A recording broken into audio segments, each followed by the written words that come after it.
Welcome to Ganapathi institute Kakinada YouTube channel. ఇప్పటివరకు ఎవరైనా ఈ యూట్యూబ్ ఛానల్ని సబ్స్క్రైబ్ చేసుకున్నట్లయితే వెంటనే సబ్స్క్రైబ్ చేసుకోండి. ప్రతిరోజు కూడా మీకు కరెంట్ అఫైర్స్తో పాటు జనరల్ స్టడీస్ అంశాలను అప్లోడ్ చేయబడడం జరుగుతుంది. ముఖ్యంగా సబ్ ఇన్స్పెక్టర్స్ అభ్యర్థులను దృష్టిలో పెట్టుకుని ఈ వీడియోస్ అనేవి ప్రిపేర్ చేయడం జరుగుతూ ఉంది. ఈ వీడియో క్లాస్ యందు వైరస్ బ్యాక్టీరియాకు సంబంధించినటువంటి లెవెల్ 2 టెస్ట్ ఎక్స్ప్లనేషన్ అదేవిధంగా ఇతర సమాచారం గురించి తెలుసుకుందాం. ముందుగా ఈ వీడియో ఎక్స్ప్లనేషన్కి వెళ్ళే ముందు మీకు చాలా ముఖ్యమైనటువంటి సమాచారం ఏంటని అడిగితే, ఆంధ్రప్రదేశ్ ఏపీ ఎస్ఐ మరియు కానిస్టేబుల్స్ 2021లో మనకి మేబీ ఈ మార్చిలో కానీ లేదంటే ఏప్రిల్లో కానీ నోటిఫికేషన్ అనేది రిలీజ్ అవడానికి సిద్ధంగా ఉంది. విశ్వసనీయ సమాచారం ప్రకారం ఈ సబ్ ఇన్స్పెక్టర్స్ మరియు కానిస్టేబుల్ ఆంధ్రప్రదేశ్ సబ్ ఇన్స్పెక్టర్స్ మరియు కానిస్టేబుల్స్ నోటిఫికేషన్కి సంబంధించి ఈ సిలబస్లో మార్పులు చేస్తున్నట్లుగా కొంత సమాచారం రావటం అనేది జరిగింది. విశ్వసనీయ సమాచారం ఇది. సో ముఖ్యంగా ఈ ఆంధ్రప్రదేశ్కి సంబంధించినటువంటి సమాచారాన్ని ఎక్కువగా దీనిలో పెడుతున్నట్లు, అదేవిధంగా కొన్ని నైతిక విలువలు కొన్ని మోరల్ వాల్యూస్కి సంబంధించినటువంటి సమాచారం. సో అదేవిధంగా మనకి ఇంగ్లీష్ మీద కూడా సో మ్యాక్సిమం ఇంగ్లీష్ మీద కూడా మనకి ఇంగ్లీష్కి కూడా ప్రాధాన్యత ఇస్తున్నట్లుగా, అదేవిధంగా అర్థమెటిక్ రీజనింగ్కి సంబంధించి కొంతవరకు దీని యొక్క ప్రాధాన్యతను తగ్గిస్తున్నట్లుగా కొంత విశ్వసనీయ సమాచారం రావడం అనేది జరిగింది. సో ఇది కూడా నాకు దగ్గరగా తెలిసినటువంటి కొంతమంది వ్యక్తుల నుంచి వచ్చినటువంటి సమాచారం. ఇంకా అధికారికంగా ఏ విధమైనటువంటి ప్రకటన రాలేదు. సో ఇటు రాష్ట్ర హోంశాఖ నుంచి కానీ అదేవిధంగా పోలీస్ రిక్రూట్మెంట్ బోర్డు నుంచి కానీ ఎటువంటి అధికారిక సమాచారం లేదు. అయినప్పటికీ కూడా సో కొంత విశ్వసనీయ సమాచారం ప్రకారం ఈసారి జరగబోయే ఈ సబ్ ఇన్స్పెక్టర్స్ కానిస్టేబుల్ ఎగ్జామినేషన్ యందు కొన్ని మార్పులు అనేవి చోటు చేసుకుంటా ఉన్నాయి. తదనుగుణంగా విద్యార్థులు కూడా ఎటువంటి ఛాలెంజెస్ అయినా సరే ఎదుర్కోవటానికి సిద్ధంగా ఉంటారని నేను ఆశిస్తూ ఉన్నాను. ఖచ్చితంగా మార్పులైతే ఉంటాయి. అయితే ప్రస్తుతం మనకి ఈ స్థానిక సంస్థల ఎన్నికలు అనేవి ఆంధ్రప్రదేశ్లో జరుగుతూ ఉన్నాయి. సో అందువల్ల ఇక్కడ ఎలక్షన్ కోడ్ ఎప్పుడైతే మనకి సడలింపు వస్తుందో ఇమ్మీడియట్గా సో మనకి పోలీస్ రిక్రూట్మెంట్ బోర్డు నుంచి ఏపీ ఎస్ఐ మరియు కానిస్టేబుల్స్ రిక్రూట్మెంట్కి సంబంధించిన నోటిఫికేషన్ వెంటనే విడుదలవుతుంది. దీంతోపాటు డిఎస్సికి సంబంధించి టెట్ నోటిఫికేషన్ కూడా విడుదలవడానికి సిద్ధంగా ఉంది. సో అందువల్ల ఇక్కడ సిలబస్లో భారీ మార్పులు అంటే అధికారికంగా ప్రకటన అయితే రాలేదు, కానీ ఖచ్చితంగా సిలబస్లో అయితే మార్పులు అనేవి చోటు చేసుకోబోతా ఉన్నాయి. ముఖ్యంగా ఆంధ్రప్రదేశ్కి సంబంధించినంత వరకు ప్రభుత్వ పథకాలు ఈ జగనన్న సర్కారు వచ్చిన తర్వాత మనకి వైఎస్ఆర్ పేరు మీదుగా జగనన్న తోడు కావచ్చు, జగనన్న చేదోడు కావచ్చు, జగనన్న అమ్మఒడి కావచ్చు, ఈ విధంగా రైతు భరోసా కావచ్చు, ఈ విధంగా ఆంధ్రప్రదేశ్కి ఎక్కువ ప్రాధాన్యత ఇస్తూ ఆంధ్రప్రదేశ్ చరిత్రకు కూడా ఎక్కువగా ప్రాధాన్యత ఇస్తూ సిలబస్లో మార్పులు అనేవి ఉండటానికి ఆస్కారం అనేది ఉంది. అదేవిధంగా ఈ కరెంట్ అఫైర్స్ ఈ కరెంట్ ఈవెంట్స్కి కూడా ఎక్కువ వెయిటేజ్ అనేది ఇవ్వటం జరుగుతూ ఉంది. ఇదంతా అధికారిక సమాచారం కాదు, నాకున్న విశ్వసనీయ సమాచారం మేరకు మాత్రమే మీకు నేను తెలియచేసుకుంటా ఉన్నాను. సో రాబోయే రోజుల్లో మనకి సిలబస్ అనేది అధికారికంగా ప్రకటన అనేది జరుగుతుంది. సో కావున నా ఉద్దేశం ప్రకారం మనకి ఈ ఎస్ఐ కానిస్టేబుల్కి సంబంధించినంత వరకు ప్రధానంగా మనకి సో దీనిలో జనరల్ స్టడీస్ పాయింట్ ఆఫ్ వ్యూలో మనకి ఎటువంటి మార్పులు ఉండనప్పటికీ కూడా ఎక్స్ట్రాగా మనం ఆశించేవి ఏంటని అడిగితే ఇంగ్లీష్కి ప్రాధాన్యత అనేది పెరగడానికి ఆస్కారం ఉంది. అర్థమెటిక్ రీజనింగ్కి సంబంధించి వెయిటేజ్ తగ్గడానికి ఆస్కారం ఉంది. అదేవిధంగా పర్యావరణ అంశాలు సైన్స్ అండ్ టెక్నాలజీకి సంబంధించి పర్యావరణ అంశాలు అనేవి ఎక్కువగా ఉండటానికి ఆస్కారం ఉంది. ఆంధ్రప్రదేశ్ సమాచారం అనేది ఎక్కువగా ఉండటానికి ఆస్కారం ఉంది. కరెంట్ ఈవెంట్స్ మీద ఎక్కువగా ప్రాధాన్యత ఇవ్వడానికి ఆస్కారం అనేది ఉంది. అదేవిధంగా మనకి నైతిక విలువలు కొన్ని మోరల్ వాల్యూస్కి సంబంధించినంత వరకు కూడా మనకి ఈ సిలబస్లో మార్పులు చేర్పులు చోటు చేసుకోబోతా ఉన్నాయి. మళ్ళీ చెప్తున్నా, ఇది అధికారిక ప్రకటన కాదు. దయచేసి ఎవరు దీన్ని అన్యదా మీరు తీసుకోవద్దు. సో దీన్ని మనకి సిలబస్ వచ్చిన తర్వాత ఇంకా పూర్తి వివరాలు మీకు ఏ విధంగా ఈ సిలబస్ని ప్రిపేర్ అవ్వాలి, సో ఎటువంటి బుక్స్ అనేవి మీకు బాగా ఉపయోగపడతాయి, 2021-22కి సంబంధించిన మెటీరియల్ అనేది మీకు ఏ విధంగా లభిస్తుంది, ఇవన్నీ కూడా తదుపరి వీడియోలో మీకు వివరించటం జరుగుతుంది. వన్స్ అగైన్ ఇది అధికారిక ప్రకటన కాదు, విశ్వసనీయ సమాచారం మేరకు as soon as possible Andhra Pradesh police recruitment board నుంచి సబ్ ఇన్స్పెక్టర్ కానిస్టేబుల్ నోటిఫికేషన్ చాలా వేగంగా విడుదలవడానికి ఆస్కారం అనేది ఉంది.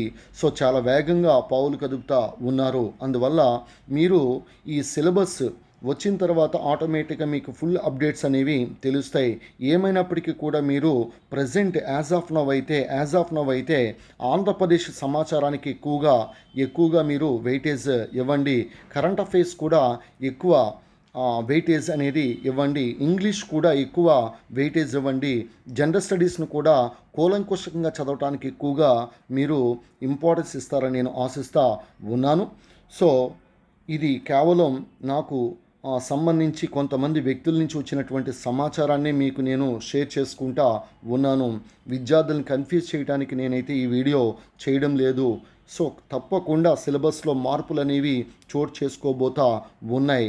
As soon as possible police recruitment board, Andhra Pradesh police recruitment board దీనికి సంబంధించిన వివరాలను కూడా పేపర్కి అందించడం అనేది జరుగుతుంది. అప్పుడు మనకి పూర్తి వివరాలు అనేవి తెలుస్తాయి.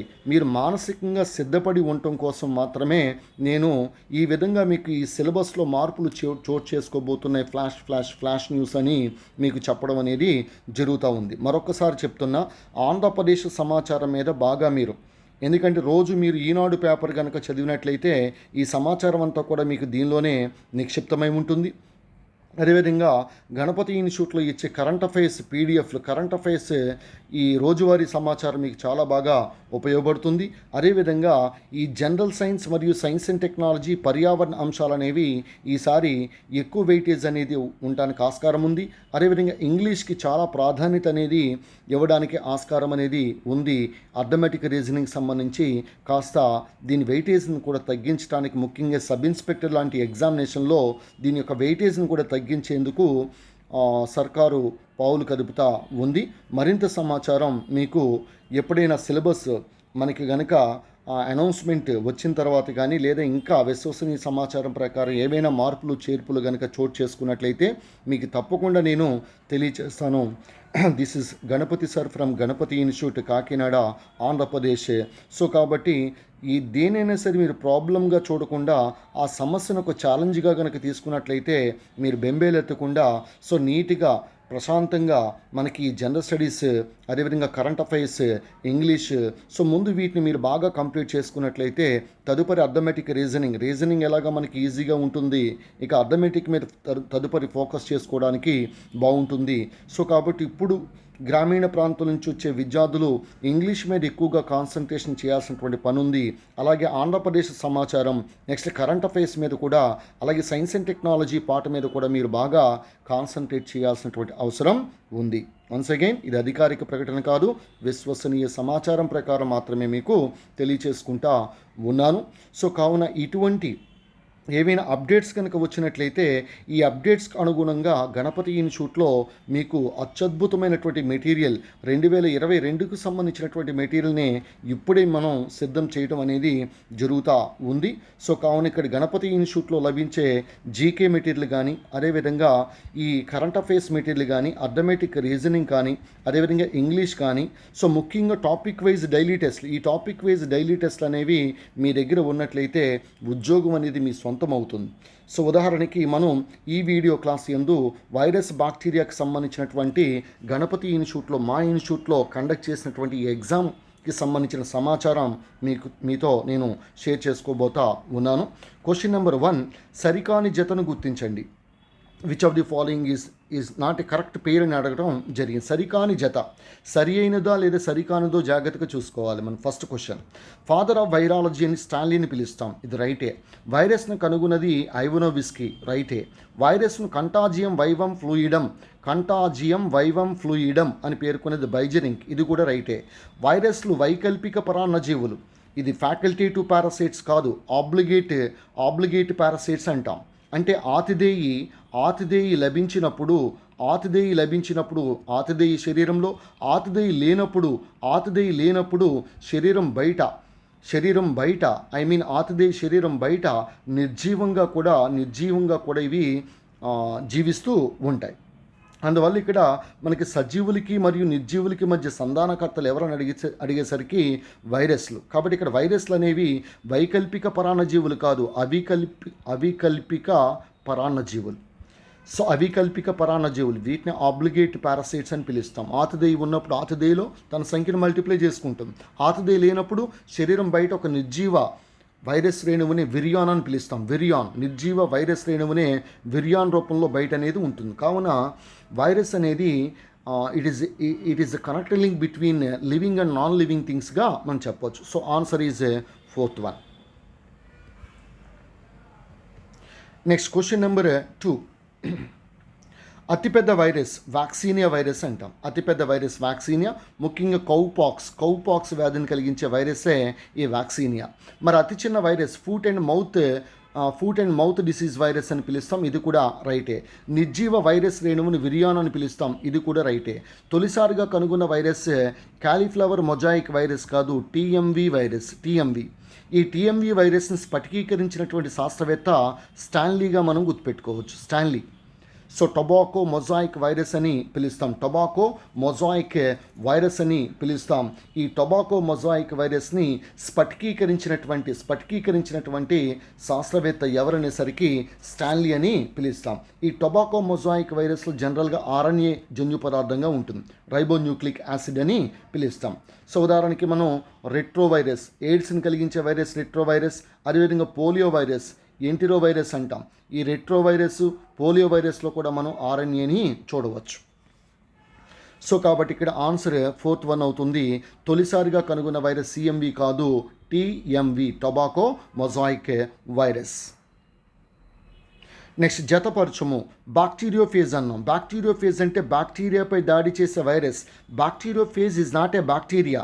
బ్యాక్టీరియోఫేజ్ అనేది వైరస్గా గుర్తుపెట్టుకోండి, వైరస్, బ్యాక్టీరియాపై దాడి చేసే వైరస్.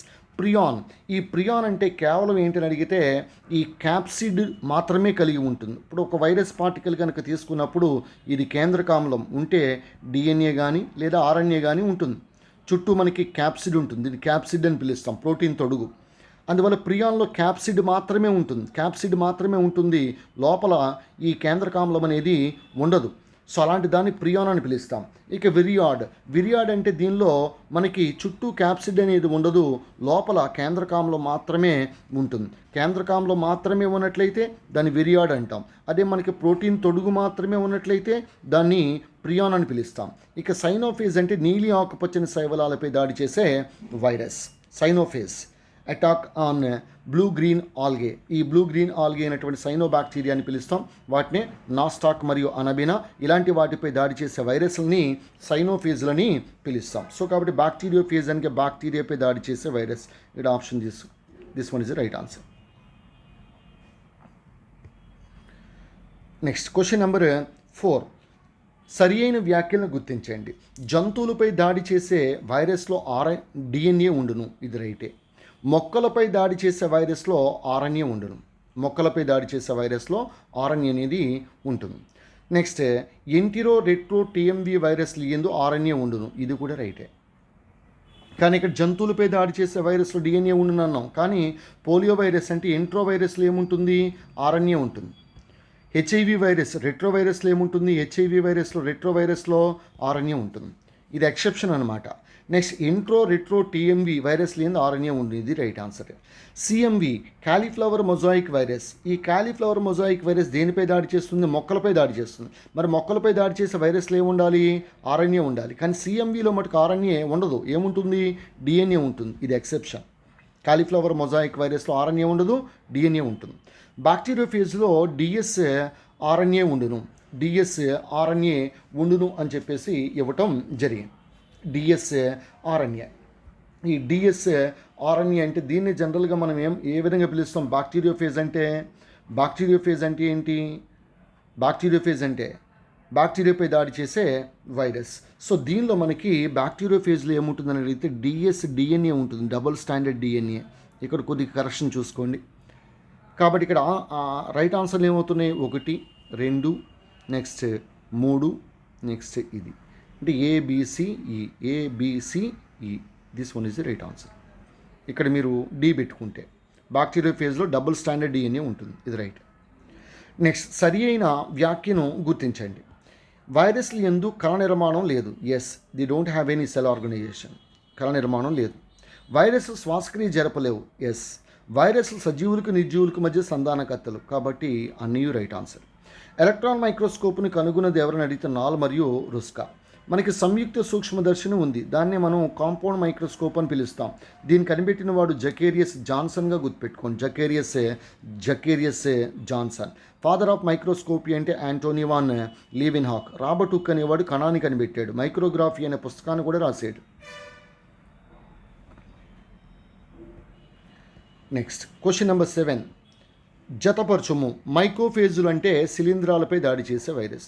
జైమోఫేజులు అంటే ఈస్ట్లపై దాడి చేసే వైరస్లు. ఇవన్నీ కూడా వైరస్లమ్మ. జూఫేజులు అనేవి జంతువులపై దాడి చేసే వైరస్. ఫైకాలజీ లేదా ఆల్గాలజీ అంటే శైవలాలు కదా, శైవలాలపై దాడి చేసే వైరస్.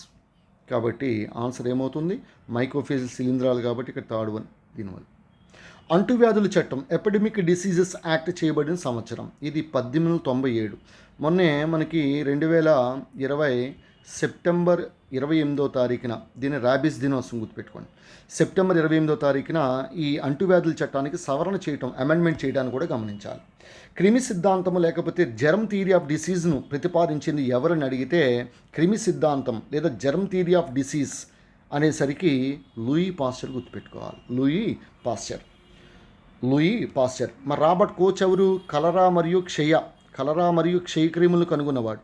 రొడాల్ఫ్ విర్షో ఎవడు? ఈ రొడాల్ఫ్ విర్షో అనేవాడు ఆమ్నిస్ సెల్యులే ఈ సెల్యులా అని చెప్పడం జరిగింది. కణాలు అంతకు ముందు ఉన్న కణాల నుంచి విభజన ద్వారా ఏర్పడును అని చెప్పిన వ్యక్తి రొడాల్ఫ్ విర్షో. యాంటోనీ వాన్ లీవెన్హాక్ మనకు తెలుసు, ఫాదర్ ఆఫ్ మైక్రోస్కోపీ అని పిలుస్తాం, ఫాదర్ ఆఫ్ బ్యాక్టీరియాలజీ అని పిలుస్తాం. అదేవిధంగా శుక్రకణాన్ని ప్రోటోజోవా జంతువులని ఆర్బీసీని సో వీటన్నిటిని బ్యాక్టీరియాను కనుగొన్న వ్యక్తి ఎవరంటే Antony van Leeuwenhoek, father of bacteriology కూడా ఈయనే. వైరస్ను స్ఫటికీకరించిన శాస్త్రవేత్త టీఎంవి అనే టొబాకో మొజాయిక్ వైరస్ అనే దీన్ని స్ఫటికీకరించింది Stanley, right. Next bovine spongiform encephalitis అని ఏ వ్యాధిని పిలుస్తారు? దీన్ని మ్యాడ్కో వ్యాధి అని పిలుస్తాం. ఇంగ్లాండ్లో ఈ మ్యాడ్కో అనేటువంటి వ్యాధి ముఖ్యంగా మనకి ప్రియాన్ వల్ల. ప్రియాన్ అంటే ఏం చెప్పాను? కేవలం ప్రోటీన్ తొడుగును మాత్రమే కలిగి ఉండి కేంద్రకాంలో లేనటువంటి వైరస్ పార్టికల్ ఏమంటాం? ప్రియాన్ అంటాం. ఈ ప్రియాన్ ప్రోటీన్ తొడుగుని కలిగి ఉండే వ్యాధులను కలిగిస్తుంది. సో ముఖ్యంగా ఇది మనకి కురు అనే వ్యాధిని కలిగిస్తుంది. పపువా న్యూగినియా వీళ్ళు కానిబాలిజం అంటే నరమాంస భక్షకులు వీళ్ళు. ఒక మనిషి ఇంకో మనిషి యొక్క మెదడుని తినేస్తూ ఉన్నాడు. అలాంటి ఏరియాలో వచ్చిన వ్యాధే ఈ పపువా న్యూగినియాలో వచ్చిన వ్యాధి కురు వ్యాధి. అలాగే గొర్రెల్లో స్క్రాపీ వ్యాధి వస్తుంది ప్రియాన్ వల్ల. అలాగే మ్యాడ్కో వ్యాధి వస్తుంది. కాబట్టి 1, 2, 3 ఈ మూడు కూడా మ్యాడ్కో వల్ల, ఈ మూడు కూడా మనకి ప్రియాన్ వల్ల వస్తాయి. అలాగే బ్లూటంగ్ డిసీజ్, ఇది నీలి నాలుక వ్యాధి గొర్రెల్లో ఇది కూడా ప్రియాన్ వల్ల వస్తుంది, రైట్. మొత్తం ఇవన్నీ కూడా ప్రియాన్ వల్ల వస్తుంది, చాలా చాలా ఇంపార్టెంట్. నెక్స్ట్ ప్రియాన్ వల్ల నీలి నాలుక వ్యాధి బ్లూటంగ్ డిసీజ్ ఏ జంతువుల్లో కలుగును? ఇది గొర్రెలు గుర్తుపెట్టుకోవాలి. మరి కుక్కల్లో మనకి బ్లాక్ టంగ్ డిసీజ్ ఇది B3 విటమిన్, B3 లేదా నియాసిన్ లేదా నికోటినిక్ యాసిడ్ అంటాం. Very very important. Lysozyme enzyme దేనిలో ఉండును? వైరస్లో ఉంటుంది, అంటే బ్యాక్టీరియాపై దాడి చేసే వైరస్లో ఉంటుంది. కన్నీటిలో ఉంటుంది TS, పాల్లో ఉంటుంది, చెమట స్వెట్లో ఉంటుంది, లాలాజలం సెలైవాలో ఉంటుంది. కాబట్టి అన్నీయో చూడండి, ఇలాంటి ప్రశ్న మీకు ఎక్కడైనా లభిస్తుందా? రైట్. జీవకీటక నాశిని లేదా బయోపెస్టిసైడ్ని గుర్తించండి. చూడండి, ఈ ప్రశ్న కూడా చాలా ఇంపార్టెంట్. పైరెత్రమ్, ఇది ముఖ్యంగా మనకి క్రైజాంతిమం సినరేరిఫోలియం అనేటువంటి ఒక మొక్క ఉంది. ఆ మొక్క యొక్క పుష్ప విన్యాసం నుంచి పైరెత్రం లభిస్తుంది. మళ్ళీ చెప్తున్నా, క్రైజాంతిమం సినరేరిఫోలియం అనే మొక్క, దాని నుంచి పైరెత్రం లభిస్తుంది. అలాగే న్యూక్లియర్ పాలీహైడ్రోసిస్ వైరస్, ఇది కూడా ఇది కూడా జీవకీటకనాశిని. ఇవన్నీ జీవుల నుంచి లభించేవి. కీటకనాశిని అంటే జనరల్గా బయోపెస్టిసైడ్ అంటాం కదా, కీటకనాశిని బయో ఇన్సెక్టిసైడ్గా రాసుకోవచ్చు. ఇన్సెక్టిసైడ్ కీటకనాశిని. జనరల్గా కీటకనాశిని అంటే DDT తీసుకోండి, కీటకాలని చంపడానికి ఉపయోగపడుతుంది. ఇది కీటకనాశిని, ఇన్సెక్టిసైడ్. కానీ ఇవి బయో అంటే జీవుల నుంచి లభించేది, ఇది మొక్క నుంచి లభిస్తుంది. ఇదేమో వైరస్, ఇదేమో బ్యాక్టీరియా, బ్యాసిల్లస్ థురింజియన్సిస్. కాబట్టి అన్నీ వెరీ వెరీ ఇంపార్టెంట్. ఎస్ఐబి అది గుర్తుపెట్టు. నెక్స్ట్, ఇంటర్ఫెరాన్స్ని కనుగొన్నది. ఇంటర్ఫెరాన్స్ అంటే ఏంటి? Antiviral proteins. ఉదాహరణకు ఒక కణానికి వైరస్ సోకింది అనుకుందాం. పక్కన ఉన్న కణాన్ని ఈ కణం ఇంటర్ఫెరాన్స్ని ఉత్పత్తి చేసి, నువ్వు జాగ్రత్తగా ఉండు, ఇక్కడ వైరస్ నాకు సోకింది అని ఈ కణానికి సిగ్నల్ ఇచ్చే ప్రోటీన్సే మనకి ఇంటర్ఫెరాన్స్. వీటిని కనుగొన్నవాడు ఐజాక్ మరియు లెండర్మ్యాన్. నెక్స్ట్, ఈ కింది వాళ్ళలో పాండమిక్ వ్యాధి కానిది. పాండమిక్ అంటే మొత్తం ప్రపంచవ్యాప్తంగా వ్యాప్తి చెందే వ్యాధి, పాండమిక్ వ్యాధి. కరోనా పాండమిక్ వ్యాధి. ఇన్ఫ్లుయెంజా, స్వైన్ ఫ్లూ కానీ, బర్డ్ ఫ్లూ కానీ, ఇన్ఫ్లుయెంజా ఫ్లూ ఇది కూడా మనకి పాండమిక్. Ebola pandemic. హెపటైటిస్ అనేది పాండమిక్ కాదు. నెక్స్ట్, గంగా నది పరిశుభ్రతకు తోడ్పడేది. గంగా నదిలో బ్యాక్టీరియా మీదకి దాడి చేసే వైరస్సే బ్యాక్టీరియోఫేజులు. ఈ వైరస్ల కారణంగా గంగా నది పరిశుభ్రం అవుతూ ఉంది. రైట్. నెక్స్ట్, సరికాని జతను గుర్తించండి. బ్యాక్టీరియా పేరును ప్రతిపాదించిన ఎరన్బర్గ్, రైటే. Father of bacteriology Antony van Leeuwenhoek, రైటే. పెద్ద పుస్తకాల్లో కూడా తప్పులు రాస్తున్నారు. నేను చెప్పినవన్నీ కూడా రైట్. ఇవన్నీ కూడా బ్యాక్టీరియోఫేజులను కనుగొన్నది ట్వాట్ మరియు డిహెర్లీ, రైటే. కలరా మరియు క్షయక్రిములు కనుగొన్నది లూయి పాస్టర్ కాదు, రాబర్ట్ కోచ్. గుర్తుపెట్టుకోండి. So 4th one. నెక్స్ట్, 19. అతి చిన్న బ్యాక్టీరియా డైలిస్టర్. కొన్ని పుస్తకాల్లో పాస్చరల్లా అని ఇస్తాడు. మీ ఎగ్జామినేషన్లో కూడా డైలిస్టర్ ఇవ్వకుండా పాస్చరల్ ఇస్తే పాస్చరల్లో పెట్టండి, పాస్చరల్ ఇవ్వకుండా డైలిస్టర్ ఇస్తే డైలిస్టర్ పెట్టండి, 2 ఇస్తే డైలిస్టర్ పెట్టండి. అతిపెద్ద దండాకార bacteria, yes, largest rod shaped bacteria Thiomargarita namibiensis. అతిపెద్ద బ్యాక్టీరియా ఇది. అతిపెద్ద గోళాకార బ్యాక్టీరియా ప్లస్ పొడవైన బ్యాక్టీరియా, ఇది పొడవైంది కూడా, ఇఫ్లోఫిసియం ఫిషల్సోని. ఇది రైట్ ఆన్సర్. సూపర్ బగ్ అని హెలికోబాక్టర్ పైలోరిని పిలవం. సూపర్ బగ్ అని దేని పిలుస్తాం? ఆయిల్ ఈటింగ్ బ్యాక్టీరియా ఉంటుంది, చమురుని తినే బ్యాక్టీరియా. దాని పేరే Pseudomonas putida. Oil eating bacteria. దీన్ని సూపర్ బగ్ అంటాం. ఆనందమోహన్ చక్రవర్తి అనే భారతీయ శాస్త్రవేత్త ఈ బ్యాక్టీరియాని తయారు చేయడం జరిగింది జెనెటిక్ ఇంజనీరింగ్ పద్ధతిలో. సో మరి హెలికోబాక్టర్ పైలోరి ఇది మనకి అల్సర్లు కలిగిస్తుంది. ప్రేగులు అల్సర్లను కలిగించే బ్యాక్టీరియా, పుండ్లను కలిగించే బ్యాక్టీరియా. అల్సర్లు ఎందుకు కలుగుతున్నాయి? ఈ బ్యాక్టీరియా వల్ల కలుగుతున్నాయి. అలాగే అల్సర్లు కలగడానికి కారణమైన ఆమ్లం ఏది? HCl. అలాగే అల్సర్లు కలగడానికి, పుండ్లు కలగడానికి మరో కారణం కూడా ఉంది. చూసి ఓరలేనితనం, చూడలేనితనం, ఇగో. ఆ ఇగో ఉన్నవాడికి పుండ్లు వస్తాయి, త్వరగా హాస్పిటల్ జాయిన్ అయిపోతాడు, చూడలేని వాడికి. ఓకే. కాబట్టి ఎప్పుడైనా సరే ఒక వ్యక్తి ఎదుగుతూ ఉంటే ఆ వ్యక్తి ఇంకా ఎదగాలి, ఇంకా బాగుండాలి, పక్కనోడు ఇంకా బాగుండాలి, అందరూ బాగుండాలి, అందులో నేను ఉండాలని చెప్పేసి కోరుకో. సో అది భగవద్గీత కానీ, ఖురాన్ కానీ, బైబిల్ కానీ ఇదే చెప్తుంది. సో ఎప్పుడు కూడా మనకి ఇగో అనేది ఉండకూడదు. కష్టపడదాం, పైకి వద్దాం, సో నలుగురిని పైకి తీసుకొద్దాం. అంతేగాని మనకి ఇగో అనేది మనకు అస్సలు ఉండకూడదు. చూడలేనితనం ఉండదు. చూడలేనితనం ఉంటే మీకు అల్సర్లు వస్తాయి నాన్న, జాగ్రత్తగా చూసుకోండి. ఈ అల్సర్లు రావడానికి HCl, హెలికోబాక్టర్ పైలోరియే కారణం అవసరం లేదు. చూడలేనితనం, ఈగో కనుక ఉన్నట్లయితే పక్కన వాడి యొక్క ఎదుగుదలను చూడలేకపోతే అల్సర్లు కూడా రావడానికి ఆస్కారం ఉంది. నెక్స్ట్, సో కాబట్టి ఇక్కడ సూపర్ బగ్ అంటే సూడోమోనాస్ పుటిడా. Question number 20. జతపరచుమన్నాడు. ఇప్పుడే చెప్పాను, సూడోమోనాస్ పుటిడా చమురును తినే బ్యాక్టీరియా. హెలికోబాక్టర్ పైలోరి ఇప్పుడే చెప్పాను, అల్సర్ని కలిగించే బ్యాక్టీరియా. డెలోవిబ్రియో బ్యాక్టీరియోవరస్ ఇది బ్యాక్టీరియాని తినే బ్యాక్టీరియా. క్లాస్ట్రీడియం బోట్యులినం ఇది ఆహారాన్ని విషతుల్యం చేసే బ్యాక్టీరియా. కాబట్టి ఆన్సర్లు మీరు సెట్ చేసుకోండి. డిప్లోకోకస్ బ్యాక్టీరియాలో జన్యు పరివర్తనమును కనుగొన్న శాస్త్రవేత్త ఈయన గ్రిఫిత్. ఏంటి జన్యు పరివర్తనం అంటే బ్యాక్టీరియాలో లైంగిక ప్రత్యుత్పత్తి జరుగుతుంది. మీరు ఒక బ్యాక్టీరియాని కనుక ఈ విధంగా తీసుకున్నప్పుడు ఇదేమో నగ్న DNA, ఇదేమో ప్లాస్మా త్వచం, ఇక్కడేమో మనకి కణకవచం అనేది ఉంటుంది, సెల్ వాల్, ఇదేమో మనకి జిగురు తొడుగు క్యాప్సూల్ ఉంటుంది. ఇవేమో కషాబాలు అనేవి ఈ విధంగా ఉంటాయి. దీంతోపాటు మనకి కషాబాలతో పాటు మనకి ప్రధానంగా ఇక్కడ పిలి అనేటువంటి ప్రత్యుత్పత్తిలో పాల్గొనే పిలి లేదా ఫింబ్రియా అంటాం, ఇవి కూడా ఉంటాయి. రైట్. సో కాబట్టి ఇక్కడ మనం గమనించాల్సింది ఏంటని అడిగితే ఈ డిప్లోకోకస్ బ్యాక్టీరియాలో జన్యు పరివర్తనను కనుగొన్న శాస్త్రవేత్త. ఈ బ్యాక్టీరియా ఏం చేస్తుందంటే పరిసరాల్లో ఉన్న నగ్న డిఎన్ఏని గ్రహిస్తుంది. దీన్నే మనం జన్యు పరివర్తనం అని పిలుస్తాం. దీన్ని కనుగొన్నవాడు గ్రిఫిత్. యాక్చువల్లీ బ్యాక్టీరియా లైంగిక ప్రత్యుత్పత్తి 3 రకాలు. ఒకటి కాంజుగేషన్, సంయుగ్మము, రెండోది జన్యు పరివర్తనం, మూడోది జన్యు వహనం అంటారు. జన్యు వహనం, ట్రాన్స్డక్షన్, జన్యు వహనం. ఈకోలై బ్యాక్టీరియాలు సంయుగ్మమును కనుగొన్న శాస్త్రవేత్త టాటమ్ మరియు లెడర్బర్గ్గా గుర్తుపెట్టుకోండి. అరే మరి జెండర్ మరియు లెడర్బర్గ్ అయితే జన్యు వహనాన్ని కనుగొన్నారు. జన్యు వహనం దీన్ని ట్రాన్స్డక్షన్ అని పిలుస్తాం. సాల్మోనెల్లా అనే బ్యాక్టీరియంలో సాల్మోనెల్లా. ఈ గ్రిఫిత్ అనేవాడు డిప్లోకోకస్లో కనుగొని జన్యు పరివర్తనం. ఈ జెండర్ మరియు లెడర్బర్గ్ అనేవాడు బ్యాక్టీరియాలో లైంగిక ప్రత్యుత్పత్తిలో ఒక రకం అయినటువంటి జన్యు వహనాన్ని కనుగొన్నారు సాల్మోనెల్లా బ్యాక్టీరియాలో. Next, father of antiseptic surgery Joseph Lister. Father of chemotherapy Paul Ehrlich. Robert Koch cholera మరియు క్షయ క్రిములు కనుగొన్నాడు. Next, father of modern microbiology. Father of modern microbiology అని ఎవరిని పిలుస్తారంటే రాబర్ట్ కోచ్.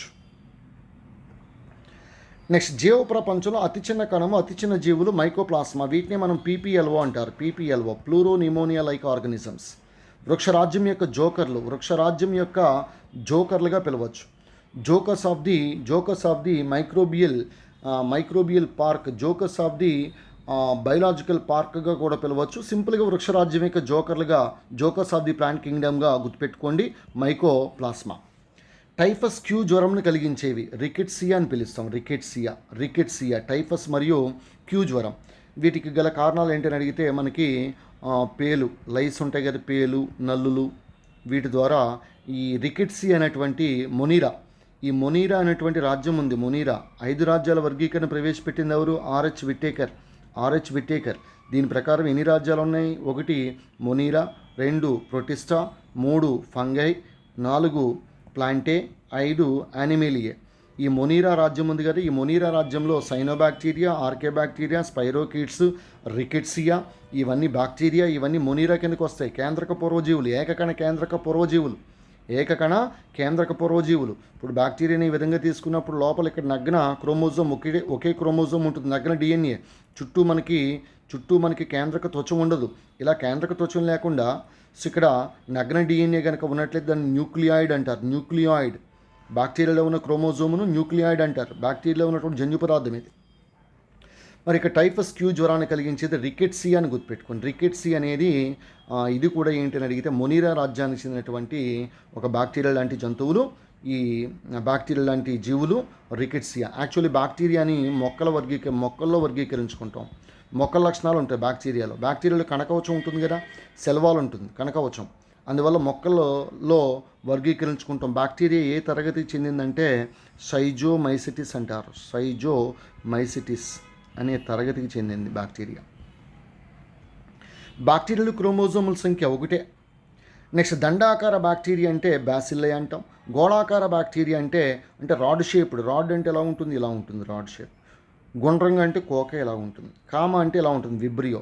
సర్పిల్లై అంటే ఇలాగ రిబ్బన్ షేప్లో ఉంటుంది. కాబట్టి దండాకార బ్యాక్టీరియా బ్యాసిల్లై, గోళాకార బ్యాక్టీరియా కోకై, కామ ఆకార బ్యాక్టీరియా విబ్రియో, సర్పిలాకార బ్యాక్టీరియా సర్పిల్లై. ఆన్సర్లు మీరు మ్యాచ్ చేసుకోండి. నెక్స్ట్, జతపరచుము అని అడగడం జరిగింది. స్టెప్టోమైసిస్ వెనిజులే. ఈ స్టెప్టోమైసిస్ వెనిజులే నుంచి లభించేది ఏంటి? స్టెప్టోమైసిన్. క్షయవ్యాధి నివారణకు వాడతాం.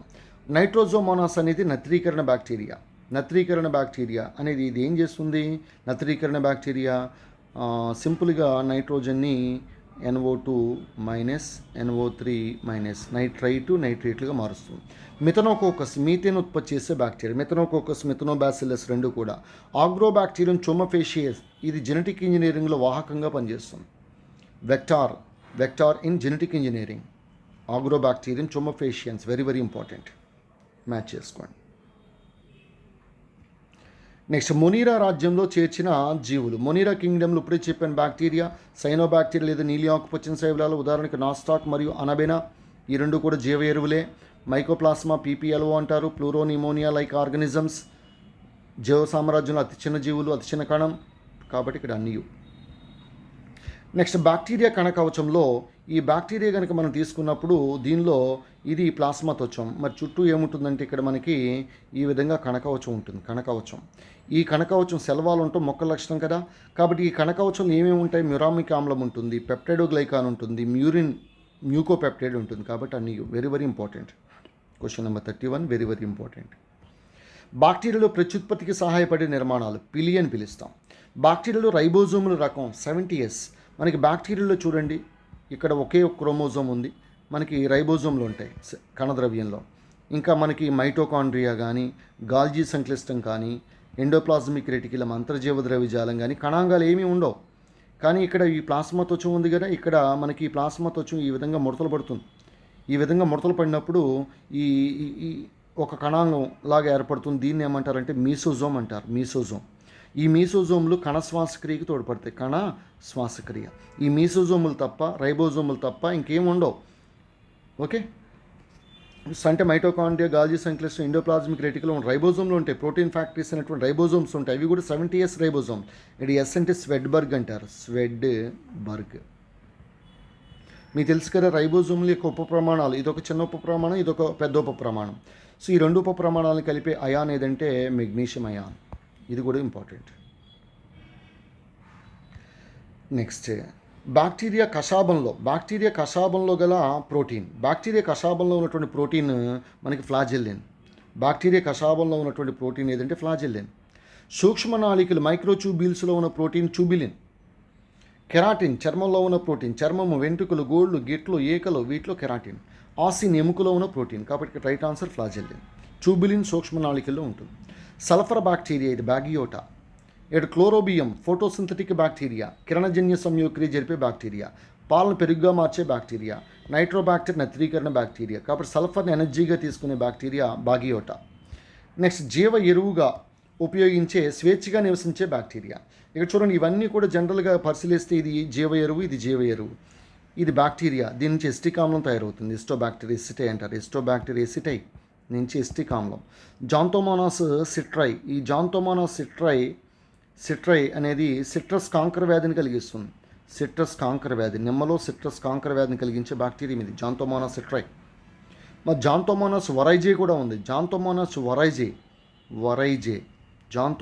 వరైజే చాలా చాలా ఇంపార్టెంట్. ఇది వరిలో అంటే ప్యాడీ బ్లైట్ వ్యాధి. వరి ఎండు తెగులు అంటారమ్మా. వరి ఎండు తెగులు చాలా చాలా ఇంపార్టెంట్. వరి ఎండు తెగులు కలిగించేది బ్యాక్టీరియా అమ్మ. వరి అగ్గి తెగులు అంటే ప్యాడీ బ్లాస్ట్ అంటారు. వరి అగ్గి తెగులు అయితే శిలీంధ్రం అమ్మ. అగ్గి అనేసరికి శిలీంధ్రం గుర్తుపెట్టుకోండి, ఎండు అనేసరికి బ్యాక్టీరియం గుర్తుపెట్టుకోండి. ఎండు తెగులు బ్యాక్టీరియా ఏదంటే జాంతోమోనాస్ వరైజే.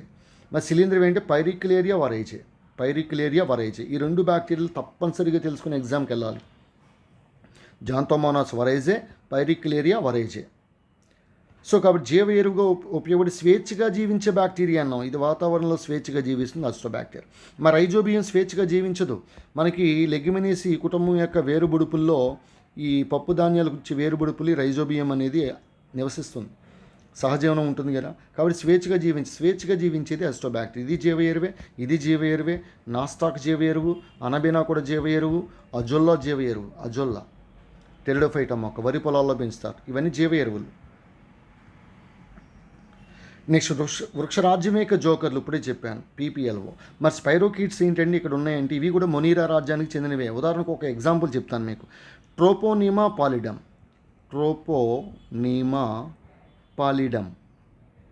ఈ ట్రోపోనీమా పాలిడమ్ అనేది సిఫిలిస్ వ్యాధిని కలిగిస్తుంది. ఈ సిఫిలిస్ మరియు గనేరియా రెండు కూడా సెక్సువల్లీ ట్రాన్స్మిటెడ్ డిసీజెస్. ఎయిడ్స్ మాదిరిగా లైంగికంగా వ్యాప్తి చెందే వ్యాధులు. ఇందులో ఈ సిఫిలిస్ వాషర్మ్యాన్ డిసీజ్ అంటాం. ఈ సిఫిలిస్ని కలిగించేదే ట్రోపోనీమా పాలిడమ్. ఇది ఒక స్పైరోకీట్. ఓకే, ఒక రకమైనటువంటి బ్యాక్టీరియం. నెక్స్ట్, జీవ ఎరువును గుర్తించండి. ఇక్కడ ఆన్సర్ జీవ ఎరువును గుర్తించండి. మరి అజిటోబ్యాక్టీరియా ఎరువే, రైజోబియం ఎరువు, అజొల్లా ఎరువు. కాబట్టి అన్నీ. దీంతోపాటు నాస్టాక్ మరియు అనబెనా కూడా సైనోబాక్టీరియా, నీలి ఆకుపచ్చని శైవలాలు. నెక్స్ట్, పూతికాహారాలను గుర్తించండి. సాప్రోఫైట్స్ కుళ్ళిపోయినటువంటి జంతువుల యొక్క శరీరం నుంచి ఆహారాన్ని ద్రవ రూపంలో తీసుకుంటాయి బ్యాక్టీరియా. శిలీంధ్రాలు ఇవి న్యాచురల్ స్కావెంజర్స్, ఇవి శైవలాలు కాదు. కాబట్టి 1 and 2. బ్యాక్టీరియాలో కణశ్వాసక్రియకి తోడ్పడే నిర్మాణాలు. మీసోజోమ్ మీకు చెప్పాను కదా. బ్యాక్టీరియా ఎలా ఉన్నప్పుడు ఇలాగ ఒక కణాంగం ఇలా ఏర్పడుతుంది. దీన్ని ఏమంటారు? మీసోజోమ్ అంటాం. ఇది కణశ్వాసక్రియకి తోడ్పడుతుంది. మీసోజోమ్. జనరల్గా మనకు కణంలో శ్వాసక్రియకి తోడ్పడుతుంది మైటోకాండ్రియా. మరి బ్యాక్టీరియాలో మైటోకాండ్రియా లేదు కదా. కాబట్టి ఈ బ్యాక్టీరియాలో జరిగే శ్వాసక్రియకి తోడ్పడే నిర్మాణాలు mesosomes, very very important, right. So ఇది మనకి వైరస్ మరియు బ్యాక్టీరియాకి సంబంధించి. అదేవిధంగా 41 క్వశ్చన్, ప్రియాన్స్ వల్ల కలగని వ్యాధిని గుర్తించండి. చూడండి, ఇక్కడ మ్యాడ్ కౌ కలుగుతుంది, స్క్రాపీ గొర్రెల్లో కలుగుతుంది, ఇది పశువులు ఆవుల్లో కలుగుతుంది. కురు పపువా న్యూగినియాలో ఒక మనిషి ఇంకో మనిషి మెదడుని తినేయటం వల్ల ఈ ప్రియాన్స్ ఒకరి నుంచి ఒకరికి చేరుతుంది. బ్లాక్ టంగ్ డిసీజ్, కుక్కల్లో నల్ల నాలుక వ్యాధి, ఇది B3 విటమిన్, లేదా దీన్ని మనం నియాసిన్ అంటారు, నియాసిన్ లేదా నికోటినిక్ యాసిడ్. సుస్థిర విటమిన్ 4D విటమిన్ అంటాం, B3. సో ఇది మనకి వైరస్ మరియు బ్యాక్టీరియాకి సంబంధించినటువంటి సమాచారం. సో అందువల్ల మీకు సబ్ ఇన్స్పెక్టర్ కానిస్టేబుల్ పరీక్షల్లో దాదాపుగా బయాలజీ నుంచి మీకు తరచుగా 25 నుంచి 30 ప్రశ్నల వరకు అడుగుతూ ఉన్నాడు సబ్ ఇన్స్పెక్టర్. అందువల్ల జాగ్రత్తగా మనం ఇలాంటి సమాచారం మీ దగ్గర ఉన్నట్లయితే మీరు ఈజీగా క్రాక్ చేయడానికి, లేదంటే అట్లీస్ట్ ఇలాంటి టెస్ట్లు కనుక మీరు చేసినట్లయితే మీరు చదవకపోయినప్పటికీ కూడా సబ్జెక్టు ఒకవేళ చదవలేదు, రివిజన్ అవ్వలేదు అనుకున్నప్పుడు ఇలాంటి టెస్ట్లు కనుక చేసినట్లయితే మీరు ఈజీగా చదివిన తర్వాత కూడా ఇలాంటి టెస్టులు చేసినట్లయితే ఈజీగా మీరు మార్కులు సంపాదించడానికి ఆస్కారం ఉంటుంది. మరి ఇలాంటి టెస్ట్ మీకు ఎక్కడైనా ఏ ఇన్స్టిట్యూట్లో అయినా లేకపోతే బయట ఎక్కడైనా సరే మార్కెట్లో ఎక్కడైనా ఇలాంటి టెస్ట్ లభిస్తే మీరు ఒకసారి నాకు కామెంట్ రూపంలో తెలియచేయగలరని కోరుతా ఉన్నాను. అందువల్లనే AP #1 daily topic wise test programme for sub inspectors అనేది ప్రతిరోజు మనకి విద్యార్థులు రావడంతోనే ఉదయాన్నే వాళ్ళకి ప్రతిరోజు డైలీ టెస్ట్ అనేది ఉంటుంది. డైలీ టెస్ట్ లేని రోజు అంటూ ఉండదు గణపతి ఇన్స్టిట్యూట్లో. సో ఒక జనరల్ స్టడీస్కి సంబంధించిన డైలీ టెస్ట్, అదేవిధంగా మనకి అర్థమెటిక్ రీజనింగ్కి సంబంధించిన ఒక డైలీ టెస్ట్, 2 డైలీ టెస్టులు ప్రతిరోజు మీకు ఏదో బ్యాక్టీరియా వైరస్కి సంబంధించి 1, 2, 3 ప్రశ్నలు వీకెండ్ ఎగ్జామ్లో ఒకటి పెట్టేస్తే మీకు ఏం ఉపయోగం ఉండదు. అందువలన ఇలాంటి టాపిక్ వైజ్ టెస్టులు కావాలి. ప్లస్ సిలబస్ కూడా మారబోతూ ఉంది. అందువల్లనే తెలివైన విద్యార్థి యొక్క గొప్ప ఎంపిక ఎప్పుడు కూడా గణపతి ఇన్స్టిట్యూట్. ఎందుకనగా ఇక్కడ గణపతి ఇన్స్టిట్యూట్ సంబంధించి నేనే ఈ జనరల్ స్టడీస్కి సంబంధించి history, polity, economy, geography, physics, chemistry, biology, science and technology, అదేవిధంగా ఏపీ జాగ్రఫీ, ఏపీ సమాచారం, ఏపీ హిస్టరీ, అదేవిధంగా మనకి పర్యావరణం, ఈ టెస్టులన్నీ కూడా నేనే రాయడం జరుగుతూ ఉంది. ఈ టెస్టులతో పాటు మెటీరియల్ కూడా నేనే రాయడం జరుగుతూ ఉంది. ఈ జనరల్ స్టడీస్ మొత్తం మెటీరియల్ అంతా కూడా నేనే రాయడం జరిగింది. ఈ జనరల్ స్టడీస్ మొత్తం టెస్టులన్నీ కూడా నేనే రాయడం జరుగుతూ ఉంది. అందువల్ల ఈ కరెంట్ అఫైర్స్ కూడా ఇక్కడ డీల్ చేస్తూ ఉన్నాం కాబట్టి ఎప్పటికప్పుడు పూర్తి సమాచారం, లేటెస్ట్ ఇన్ఫర్మేషన్ అంతా కూడా మీకు అందించడం అనేది జరుగుతూ ఉంది only in Ganapathi institute. So కాబట్టి మీకు తెలిసినటువంటి విద్యార్థులు ఎవరైనా ఉంటే నేరుగా గణపతి ఇన్స్టిట్యూట్కి లగేస్తూ రండి. మీకు ఫీజు కూడా తగ్గించడం అనేది జరుగుతుంది. ఆర్థికంగా వెనకబడిన విద్యార్థుల కొరకు ఎప్పుడూ గణపతి ముందుంటుంది. సో అలాంటి వాళ్ళు మీరు గ్రూపుగా జాయిన్ అయినట్లయితే ఇంకా ఫీజు తగ్గడానికి ఆస్కారం ఉంటుంది. ఈ 2021 సంవత్సరంలో మీరు గణపతి ఇన్స్టిట్యూట్లో కోచింగ్ తీసుకుని ఒక 4 నుంచి 5 నెలల పాటు కోచింగ్ తీసుకుని చివరి ఎగ్జామ్ వరకు కూడా మీరు ఉండొచ్చు. ఒక 3 నెలలు కోచింగ్ అయిపోతే ఇంటికి పంపించడం అనేది జరగదు గణపతి ఇన్స్టిట్యూట్లో. జాబ్ వచ్చేంత వరకు మీరు గణపతి ఇన్స్టిట్యూట్లోనే ఉండొచ్చు. సో అందువల్ల జాబ్ వచ్చేంత వరకు అంటే 4 నుంచి 5 నెలల పాటు ప్రిపరేషన్ అలాగా టైం పడుతుంది. ఒక 3 నెలలు 2 నెలల్లో చదివేసి మనం సబ్జెక్ట్ నేర్చుకుందామంటే చాలా కష్టం. దయచేసి ప్రతిరోజు కూడా మీరు ఈనాడు పేపర్ చదవండి, లేదా హిందూ పేపర్ అనేది చదవండి. మీ టైంని వేస్ట్ చేసుకోకండి. త్వరలోనే నోటిఫికేషన్ అనేది విడుదలవుతుంది. సిలబస్లో కూడా మార్పులు రాబోతా ఉన్నాయి. ఇది అధికారిక సమాచారం కాదు, కేవలం నాకు తెలిసినటువంటి మిత్రుల నుంచి వచ్చినటువంటి సమాచారాన్ని మీతో షేర్ చేసుకుంటా ఉన్నాను. Thank you very much. Meet you tomorrow with more current affairs and general studies classes and all the best for you. Thank you.